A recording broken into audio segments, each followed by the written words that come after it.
healthcare, there is often too much information and not enough time. Here at the Melanin Initiative, we avoid TMI by breaking things down into language you can understand. We create a safe space for you to ask your questions and share a nursing perspective without taking up too much of your time. Today, I'm super excited to introduce to you Justin Love. He is a physician associate joining us from California. I had the pleasure of meeting him when I went to the Elevate Derm conference in Boston, and he's been kind enough to come on here and talk to us about pediatric atopic dermatitis. This will actually be our first really peds-focused episode, but I don't want it to be the last. And it's really kind of our second derm-focused one.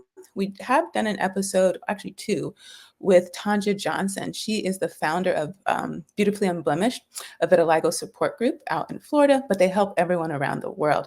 So we'll put the links to those episodes in the description box. And up until last week, Justin was going to be our first PA on the show, but we had a panel, our first panel, and we were blessed to have Dr. Shiloh Reyes, another PA with Physicians for Latino Health, join us for a panel discussion where we compared and contrasted the education and clinical experience and training with physicians in Ps and PAs. And we were joined by a budding student, Tanae, who was able to ask all her questions, and hopefully we help shed some light to help her make better decisions. In today's episode, we're going to learn a little bit more about Justin and what it means to be a PA. We'll get into atopic dermatitis, particularly as it relates to children, how popular it is, how common, risk factors, common misconceptions that he addresses in his practice. We'll talk about diagnosis, treatment, evaluation, and how to manage it long-term, barriers to care. If you're new here, welcome to the Melanin Initiative. I'm Dr. Kimberly Madison. I'm a doctorally prepared nurse practitioner, one of your co-hosts here at the Melanin Initiative, along with Alicia and Geraldine, who send their love in their absence. We're a health literacy podcast offering our nursing perspective. When we say health literacy, we're talking about your ability to obtain information, to understand that information, and then to use it to manage your health and advocate for others. It's our hope that by watching on YouTube, LinkedIn, Facebook, and Instagram, or listening on any of your favorite podcast apps, that you'll be educated on how you can manage your health, confident to navigate the healthcare system, and empowered to ask questions. If you haven't already, this is your chance to subscribe, follow, give it a thumbs up, leave a comment. It really lets the algorithm know that this information is important, so that when people like you look for information like this, we'll show up higher in the search results. Remember, this show is for educational purposes only. The opinions expressed here are opinions alone. They are not a representation of any of our affiliations. If you think you might be having a medical emergency, you should seek medical attention and medical guidance from your healthcare provider. If you think you might be having a physical emergency, you should call 911. And if you think you might be having a mental health emergency or know someone who is, you can call 988 or text 741-741. Justin, welcome to the Melanin Initiative. Thank you for having me. I am delighted to be here. I am very happy to be the second PA. I'm perfectly content with the silver medal, if you will. And this is his first podcast, and so we're hoping that this will be a pleasant experience. Before we get into atopic dermatitis, we want to get to know you. If you could tell us where you're from and who you consider family. Let's see. I am from Southern California. I work in a kind of an underserved large county in Southern California. Let's see, I consider my family, that's a very good question because I have a lot of family and then I have people that that share my genetics, if you will. So, meaning I consider family like obviously my wife of 17 years, my three children, my three daughters. You look 17. I'm sorry? You look 17. Yeah, so my oldest will be 17 tomorrow. Oh, happy birthday. Yeah. And then I have an 11-year-old and I have a 10-year-old, but I'm a girl dad. So I'm happy to braid hair, happy to put hair in ponytails. I'm all about it. Oh, we love it. And if you could tell us what led you to want to be a PA. I knew that I always wanted to do something a little bit more than what I was currently doing at the time. So my background was I was a respiratory therapist for about a year. Knew that I wanted to learn more, knew that I wanted to do more, but I wasn't sure of some of the constraints of finishing, prerequisites for medical school, taking the MCAT, matching residency application processes. It was, it can be a rather expensive process, I think, to kind of go through all of that. And so I, looked into becoming a PA and applied and went through kind of 2 rounds of interviews and, was able to get accepted into a program here in Southern California and graduated in 2006. Oh, wonderful. Would you like to shout out your school? Yes, so I went to Loma Linda University's PA program. I was part of their 5th graduating class, I believe.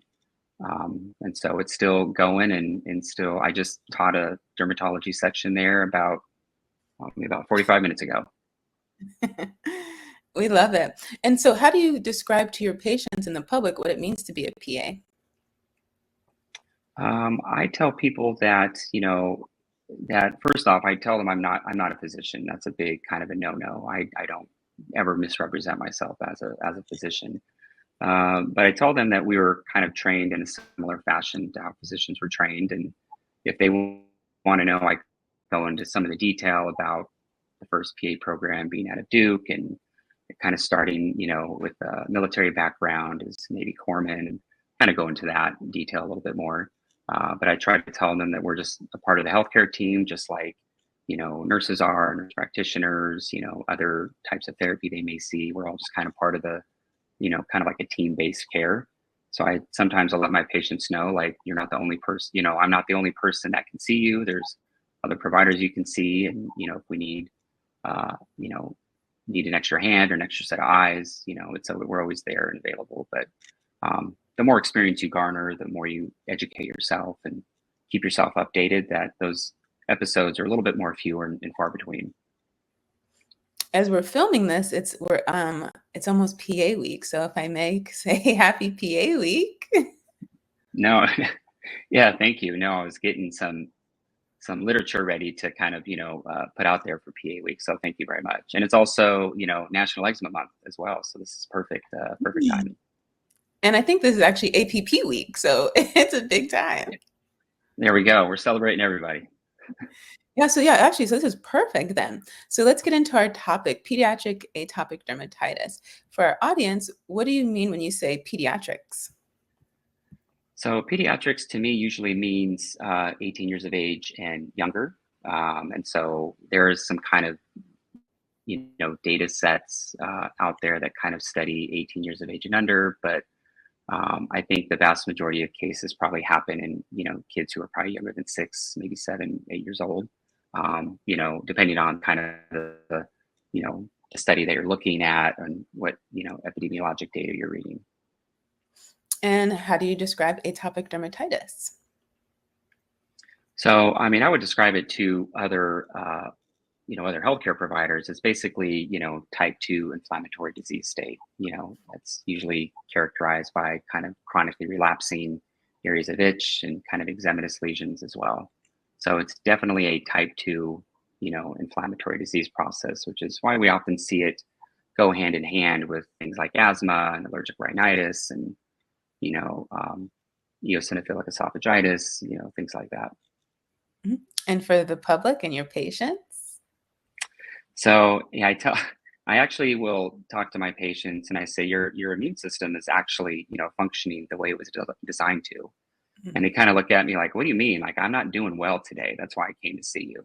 And I said, well, if you were to have a parasite in your skin, you would be really itchy. If you were to, have a parasite in your nose, you would sneeze to try to, get that out. And I just tell people your body's having a very profound response to certain, environmental triggers, some things we have control of, some things we don't as well. So, their body's just having a very kind of, almost like a hyper immune response to things in their environment. Like I said, that they may or may not have, control over as well. And so I really try to. No, go ahead. No, and I try to, because a lot of parents really want to know, like, what food is my child eating that's setting this off? Like, what is the one thing that I can eliminate or find out that will just make all of this stuff kind of magically go away? And so that's, we try to, educate people unless you have an an overt food allergen, like an anaphylactic reaction, it's most likely not one food item that could kind of contribute to, all of this. It's not like you had patients had a strawberry and now all of a sudden they have atopic dermatitis. Yes, that is a very common conversation, and people are still going to go home and still try to do everything they can in the kitchen. And Yeah. I'm not saying it doesn't help. It certainly can make a big difference. But I think Yeah. people really have a hard time understanding acute versus chronic.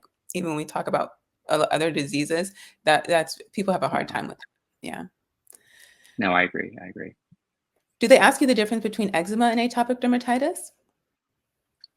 Sometimes they will. I try to use eczema is kind of like an umbrella term, and there may be different types of eczemas. And a patient's particular type happens to be more like atopic dermatitis. And so I try to frame it in that regard, but for the sake of, whatever helps them to understand the process and what's happening, I will use the terms kind of interchangeably. Some people will get very, I think people will either fall into the lumpers category or they want to get really, really specific, they want to group it into something. So I will call it whatever the patient wants me to call it. So it can help them maybe understand it or kind of wrap their head around kind of what's going on. And how common is it? And do you see it in one demographic more than any other? Yeah, so I think, maybe about 80%, and again, it depends on what data set you're reading from, but I think about 80% of atopic happens, probably around age 6, if not a little bit younger. And there's some subsets of people that'll continue to have it later on in their life. So for example, the kids who have atopic dermatitis at younger ages and have it more severe at a younger age have a higher propensity to carry it with them throughout their lifetime. But yeah, there is definitely children of kind of African American or identify as Black or Hispanic patients tend to have more severe disease presentations compared to, Caucasian counterparts. So, and I do tend to see that as very clinically relevant in my practice. Yeah, so you mentioned you work in an underserved area. What do you mean when you say underserved? So where I work, we're the only kind of tertiary care facility for our county, and so we get a lot of referrals from kind of the community and sometimes even outside private practice, community physicians as well, and so uh, the socioeconomic status is not very high where we live, and so we often see a large part of Medicaid, Medi-Cal, patient types of health insurances. So yeah, that's what I kind of mean by kind of underserved, where access to care isn't always great or readily available and um, things like that. So And when you say that Black and brown people tend to have it a little bit more severe, do you have any thoughts around that? Um, yeah, I mean, I have, I love this kind of topic. I think that presentations of atopic dermatitis differ in darker skin tones. So an example, like, people that have darker skin tones may have a more papular appearance to their atopic dermatitis. And so it can be mistaken a lot for other dermatologic issues like scabies, for instance, or folliculitis, for instance. And then also being able to assess, erythema and redness. When we were in school, we're kind of taught this textbook picture of what, atopic dermatitis looks like. And unfortunately, there weren't a lot of, darker skin tone illustrations back when I was kind of going through school. Hopefully that is changing and it's getting better. And I think, there are groups out there that are, doing a very good job of putting better information out there. But people that have darker skin tones aren't going to be red. They're not going to be pink. They're not going to have erythema. And so by the time somebody really has any kind of inflammatory process happening in their skin, it's often going to be a little bit more violaceous in nature, but definitely a lot of itch, definite warm to the touch. I mean, and by that time, patients are often very, very severe. They're already kind of in that severe category, in my opinion. And for our audience, because this is health literacy, so we like to break it down. Violaceous, like you're referring to kind of like a purplish hue, right? Yeah, exactly like a purplish hue is a perfect way to explain that. And sometimes patients come in too, and they have a lot of post-inflammatory pigment changes within their skin. And so they may come in wondering, why do I have these darker spots on my skin? Not understanding that, well, there was an inflammatory process that caused the dark spot. The dark spot is kind of like an after effect or almost like a footprint in the sand, so to speak. And not realizing that there could have been an underlying atopic dermatitis, issue or some other inflammatory process that kind of set, that off a little bit. Yeah, so I'm that kid you were talking about who got diagnosed at like between 6 and 8, and I'm still that adult, still dealing with it. There was a gap where I didn't really have to deal with it, but for the last 2 years, it's been pretty present. And so you might be happy to hear that my provider is a PA. Shout out to Leah. Shout out to Leah.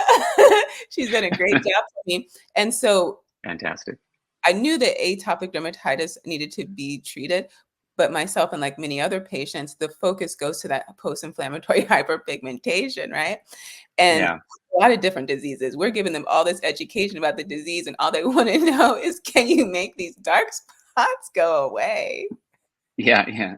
They come in kind of asking for maybe some type of lightening agent or something just to kind of maybe normalize skin tone to what they're accustomed to.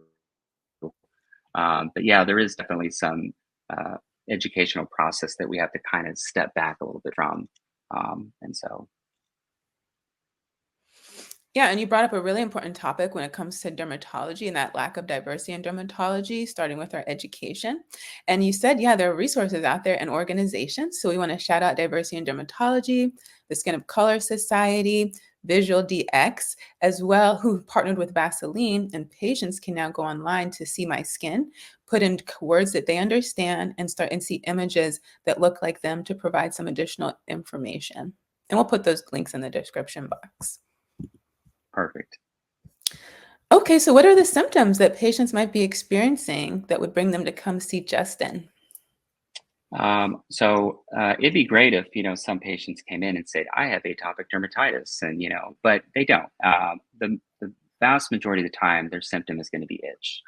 They don't know what's causing it. They don't know why they have it. They just come in and I have an itchy rash, and please make this go away as soon as humanly possible.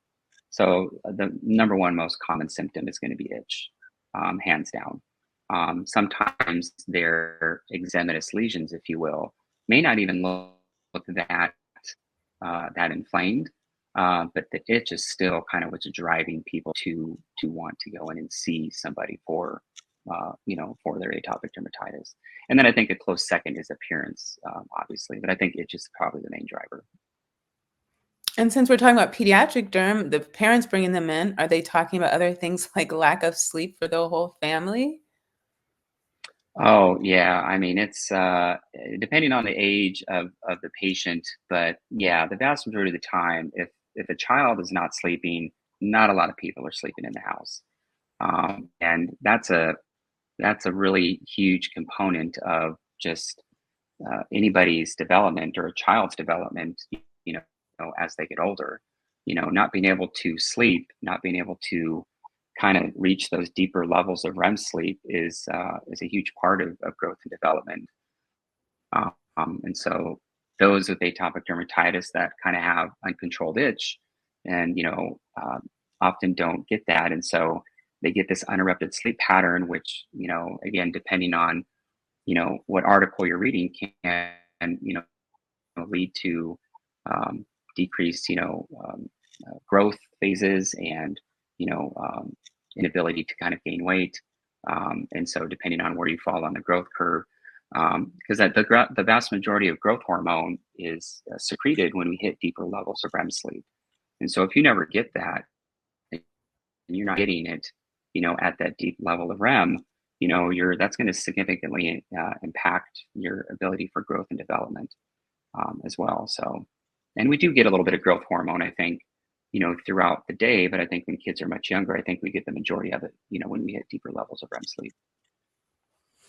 And certainly that lack of quality sleep shows up at school too, because they're not really able to um, focus. Which is huge. I mean, you talk about, the majority of, of atopic dermatitis maybe happening around those school, those grade school ages, that kindergarten, first, second, third grade, and you're, hopefully learning, reading, writing, math. I mean, there's a lot of developmental growth that happens in those early years. So if you're not able to, stay awake or being able to focus and concentrate, not just at school, but even if you have to do a little homework packet, coming home, it's going to significantly impair a child's ability to, just kind of learn, focus, pay attention, as well. Not only that, but it kind of affects the social aspects, um, too. So how many times who have parents had to have been called in to come get their kid because their kid's itching, their atopic dermatitis is flaring because, they kind of want to just be that average kid and go play at recess, go play outside. And parents are having to get called in, or caregivers having to get called into the school to come, hey, pick up your kid. They're scratching themselves all over the place. It creates a lot of stigma, a lot of kind of self-esteem issues in kids. And then before we jump into the patient experience, can we talk a little bit about the atopic march? Yeah. So, I think there's certain things within that type 2 inflammatory process that happen later on, than just maybe the atopic derm part. So I think probably you get a little bit more atopic derm, initially, and maybe asthma kind of trickles, kind of has a little bit more further down the road. I think, food allergies, for instance, probably happen in those that are a little bit younger too, because they're kind of learning to coordinate, hand to mouth, and maybe it makes it in the mouth, maybe it just makes it halfway around. And so that food allergy component, I think, tends to wane as, people with atopic dermatitis get a little bit older, in my experience. So, Hi, I'm Alicia from the Melanin Initiative Podcast. Our mission is twofold. One, to simplify complex health information so you feel empowered to ask questions, educated on how to manage your health, and confident to navigate the healthcare system. And two, to elevate the expertise of nurses, spotlight the diverse career opportunities within the healthcare industry, and inform our peers how to leverage their expertise as clinicians and entrepreneurs. In less than 2 years, we've grown to over 50,000 views and 1,000 downloads, with an international audience spanning the US, Canada, the UK, Australia, and more. Our engaged listeners are professionals, entrepreneurs aged 25 to 44 who value authentic, impactful content. Want to connect with this dynamic audience? Advertise with us. Send in your 1-minute video ad and let's amplify your brand. Email tmi.melanin@gmail.com for rates and details. Let's work together. And I can confirm that as that same patient, I had all three of I had all three of those. I grew up on Benadryl. That's what I I like, either oh, orally or topically. Like I had all those things. yeah. Yeah, it So can for it can definitely make it a challenge because you go in from having really itchy skin, so now you're having some breathing issues, and you wonder, okay, what, I'd have to think. I could only imagine from a patient perspective. It's like, okay, now what? You know what I mean? How much more kind of a thing can you go through? and lots of sleepless nights. I used to do this thing where I would just like maybe people would call it mindfulness to try to get through the Hmm. itch, like to that peak of it. And it's like once you can pass it, you move on. But of course, it's like recurring. But I just remember lots of nights just trying to like mentally overcome the itch without scratching. Which is very admirable. I mean, there are some studies to talk about, people kind of trying to mentally Yeah. deal with some of those very burdensome, issues. And I think for some people that can be very helpful, that kind of mindful, meditative, type of practice. And I would imagine that, that is very dependent upon the maturity of the patient or the person, being able to kind of be able to focus and do that. But, those are still very great, great techniques for people. So speaking about the people, let us kind of target our parents. They're listening to this podcast. They think, oh man, this sounds just like my kid. Let's talk about what they can expect when they come in for a visit in terms of the diagnosis. How is that established? So usually I will try to establish kind of how severe they are. I will try to, as a provider, from a provider's perspective, try to calculate maybe how much body surface area they have. I'll try to grade, their itch, and give it a particular number, maybe from 0 to 10. I will try to also kind of gauge from the parent, like what kind of things, um, can the child do and what can they not do.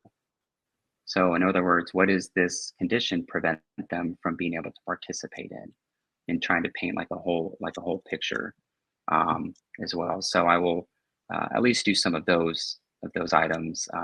If I have time, I can kind of calculate what's called an easy score, which is a calculation that I don't think parents really need to worry about. It's something that we may, as providers, try to be more concerned about to maybe track improvement, over a treatment course, or document what we need to so that we can get the proper medications covered, and things like that. And the other part that I really like to try to do for parents, and this is just my soapbox, is I really try to reassure parents that they didn't do anything wrong, that they didn't do one thing to kind of set this process off, and that they're already doing a fantastic job. They already, are seeking care for their child. They're seeking treatment. They're seeking answers, and they're advocating on their child's behalf, which is already kind of the goal and the hope of anybody taking care of a small child.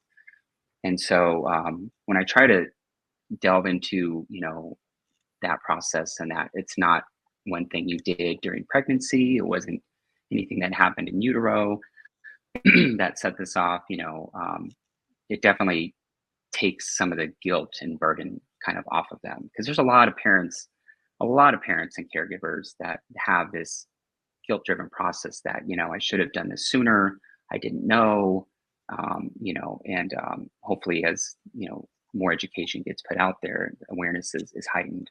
But that's also another aspect I try to incorporate into, discuss with them, how is their atopic derm, how is their disease state affecting the family. I try to get an idea of how many days from school they miss, because we know that those with moderate to severe AD tend to miss more school on average, and so again, that's a huge component of, of disease as well. But that's kind of like around, and then of course parents come with their questions. They may bring in a bag of lotions and soaps and creams and things that they've been using for months. And so sometimes I want to ask questions about very specific things and products that they're using. So that's perfect. Let's talk about treatment. What kind of recommendations do you make for those patients who might have mild, moderate, or severe atopic dermatitis? So this is a disease state that is ripe with treatment options. I mean, we have more treatment options than we have ever had to treat atopic dermatitis. We could really, I don't know how into the weeds you want to get, but but for those kind of listening, I think, for right now, I think the vast majority of atopic dermatitis, patients always kind of start with a good foundation, good moisturizing, good ceramides, making sure they're using appropriate cleansers that are, kind of made for their more sensitive skin. I think that's a good kind of like a baseline, for anybody with atopic dermatitis, trying to avoid things that may set off or trigger their disease if they can identify them, whether that be a material, a particular set of sheets, maybe even a food if that's the issue as well. So trying to avoid things that they are aware of, so that's probably like a good foundation, I would say. For those that are kind of in the more milder category, I think, patients are the foundation is really going to be kind of topical corticosteroids and usually more milder in potency, and obviously trying to, educate patients on when and where it's appropriate to use certain topical corticosteroids. But now we have some better options that are non-steroidal topicals, and definitely provides a lot of safety and reassurance for parents and caregivers, knowing that they can use a particular type of non-steroidal topical medication, and there's no kind of a limit on application site location or body surface area. And so there's a lot of reassurance in that. And that's just kind of for the more milder patient. For the moderate to severe patient, we open up the floodgates for treatment options. And so what are some common ones that people may be familiar with? Oh, so for mild to moderate, atopic dermatitis, depending on ages, you have dupilumab, which is considered a biologic class of medications, and that's FDA approved down to 6 months of age. And that's probably, the youngest FDA category that we have really for any biologic. And of course, I'm going through things in kind of like a safety lens. So dupilumab was FDA approved back in 2017, and everything kind of gets FDA approved for adults first, and then it hopefully kind of trickles down into younger age ranges. But before we had that, a lot of what we had to kind of rely on was things that were really kind of immunosuppressive and warranted monitoring and blood work, or trying to institute things like phototherapy, which albeit is still a good treatment option for those that can make it, but not everybody has phototherapy, and traveling and trying to take time from work and school can be an issue for some people. And now we have other biologic medications, FDA approved down to 12 years of age, I believe. So we have tralokinumab and lebrikizumab real recently, and then we have the class of medicines called JAK inhibitors, down to the age of 12. And so those do require some sub-lab monitoring and some, their safety profiles a little, more than those of the tralokinumab and dupilumab and lebrikizumab, and they all kind of have their varying side effect profiles as well. But usually anybody that falls into a moderate to severe category,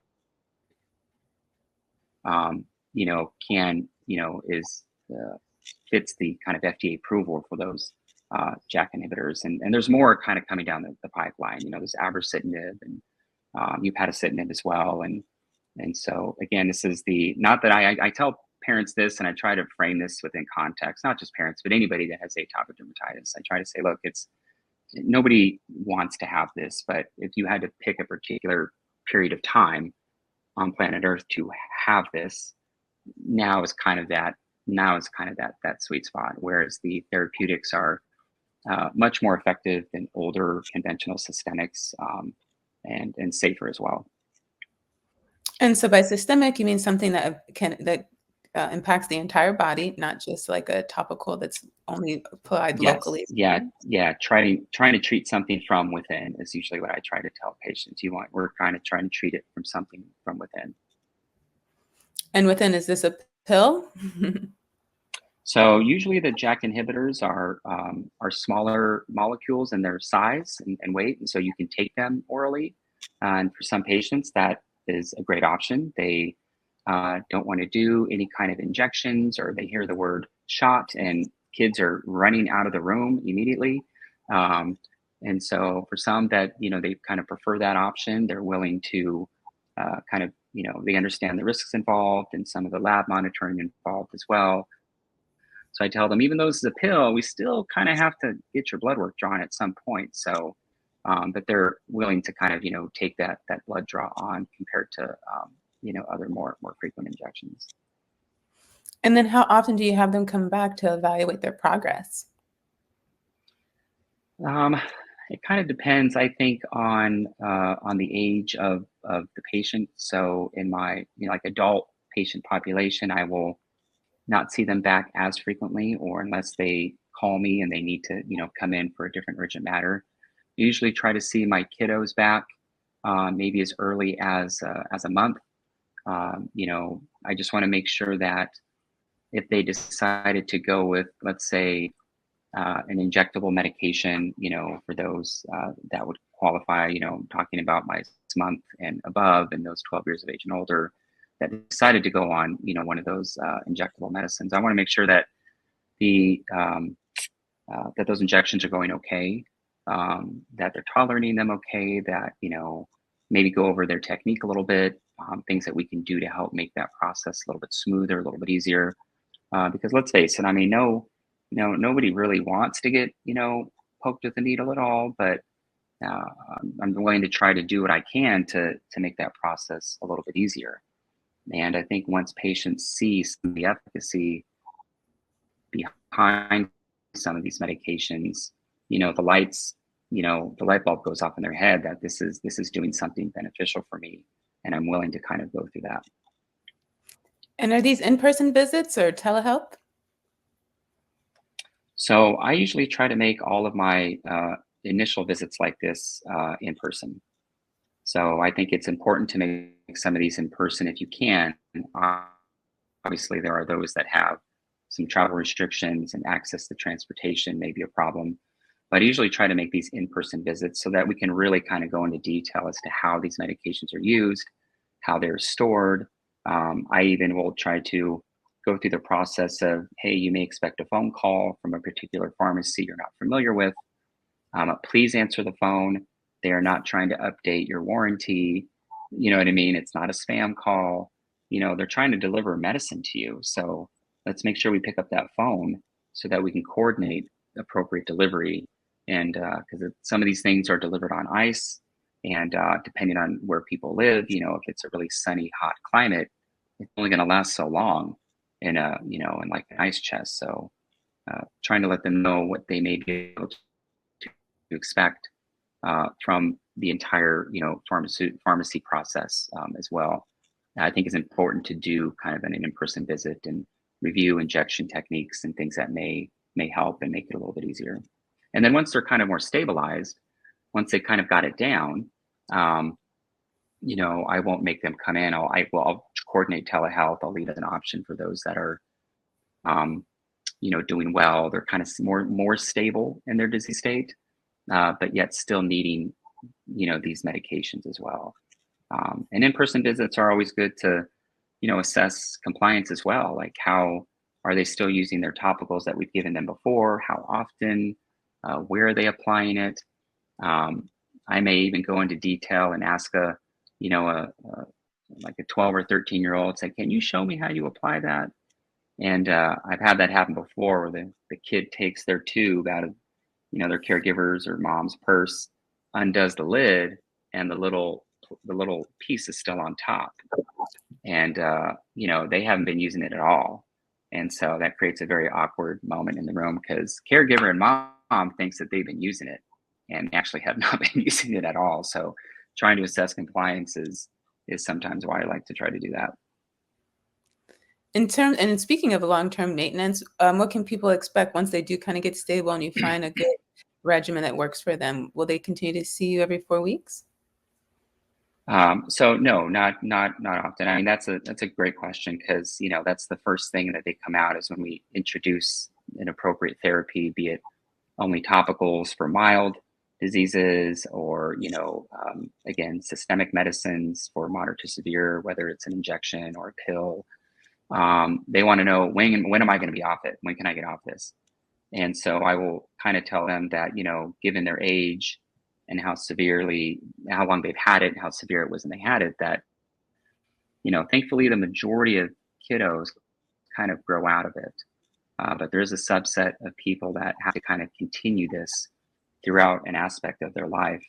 And so I usually I don't like to, overpromise and underdeliver. So I usually like to tell my patients, like, look, let's just get them where they're sleeping well, where they're comfortable, they're able to participate in school, they're able to do all the other things that they didn't get to do before. And let's keep them let's keep them like that for at least a year. Because, I think studies show that if you try to take these medicines away too soon, after some time, that disease, that atopic, it's going to end up coming back. It's going to end up flaring back again.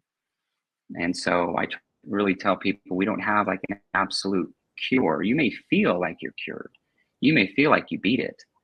But we still need to kind of keep you on these medications for, a period of time. And then depending on the FDA indication and the label, sometimes the label says that this is continuous treatment. And so we tried to kind of slowly assess that depending on, how well they're tolerating the medicine, how well it's keeping them clear. And so the more stable they are, the less often I see them is what that means. So I may separate their appointment out, maybe like, I want to see you a month after you start. If they're really severe, I want to see you maybe 2-3 weeks after you start. And then the better they do, the more that they're able to tolerate and create a regimen of how an injection is given. Then I can see them every 3 months, every 6 months. Somewhere around there is usually a pretty at least standard for me. But I always try to make myself available. If they have any questions or concerns or issues, or if they do have a breakthrough flare, because it's summertime and temperature can set things off. That if they have a breakthrough flare up, or I'm welcome to try to work them into my schedule, or try to schedule a telehealth visit, depending on the hour. So. Great. Any last thoughts on the topic for parents before we close out? Any other final thoughts for parents? Not necessarily. I mean, the fact that you are even bringing your kid in and seeking care and advocating for them is 100%. That is, I love that. Any parent that is willing to go and fight and advocate for therapy is, you're doing the right thing. Because unfortunately, the access to a dermatology provider isn't always as streamlined as we might think. And so some insurance plans, and sometimes they make you kind of go through those who don't treat eczema or don't treat atopic dermatitis as frequently. So sometimes people are kind of getting undertreated, and it's not really keeping their disease state at bay, or they're still really itchy. And so it takes parents, it takes caregivers, it takes those guardians out there to, kind of advocate for for that person to say, no, look, I need to go see somebody who does this. I need to go see somebody who specializes in this. This is not control. My child is not, this is not okay. And there's a saying that my, grandfather told me, that the squeaky wheel gets the grease. So I tell parents, sometimes you got to get a little squeaky, to get that attention. And it does not mean you're a bad person. It does not mean you're a mean person. You are, doing your job as a guardian, a caregiver, or a parent. Wonderful. Thank you so much. That was so enlightening. What can we expect from you in the next 12 months? In the next 12 months, I, continue to plan on working with Elevate Derm conferences and the Alliance. There's a Elevate Derm West in Scottsdale in November, and there's more of a immunodermatology symposium we're trying to put together for 2025. And you can find it. This is my plug, obviously, but you can find it at Elevate Derm, conferences, and find some of the information is there. So. Outside of that, I hopefully can become a better writer, and hopefully try to, produce and try to continue to work on, my publishing muscle, which is not as strong as others. So that's the hope, Oh, I love it. I love writing. And I'll be at the conference in Utah. Oh, fantastic. Yeah. Well, we thank you again for spending your time with us. Love the shirt, by the way. And Thank you. I know it's Friday in California, right? That's a thing. Yeah, it is. It is. It's. I try to keep the summer themes alive here in Southern California. Although, albeit it's about 100 degrees out here, so we kind of get this season called fake fall, where we get like a week of a little bit of a cool down, and then SoCal's like, not really. We're good, but we're going to be 98 degrees again. So it's yeah. We'll be praying for you, Justin, in your perfect weather. No. I appreciate it. Thank you.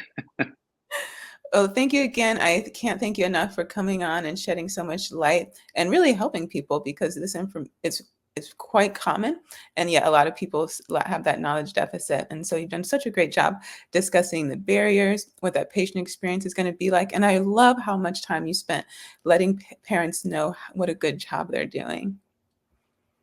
No, thank you for having me. This has been a fantastic experience. I appreciate the opportunity.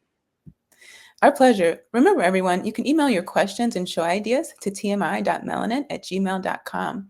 If you haven't already, this is your time to subscribe, leave a thumbs up or a comment. Remember, it helps the algorithm know that this information is important, so that when people like you look for information like this, will show up higher in the results. Really helpful if you do this on Apple and the Spotify podcast. You can find all of our social media links in the description box, as well as how you can connect with Justin. And at the time of this filming, we release new episodes on Sundays at noon Eastern on YouTube, LinkedIn, Instagram, Facebook, and all your favorite podcast apps. The app comes out at 5 a.m. so that our night shifters can be the first to get something and not the last. And then I used to be a night nurse, Justin, so I this is personal. No, I hear you. I used to work nights as a respiratory therapist. I was 6 p.m. to 6 a.m. So yeah. We got the crumbs, right? Yeah. Thank you, everyone. Thank you, everyone, for watching. We'll see you next time.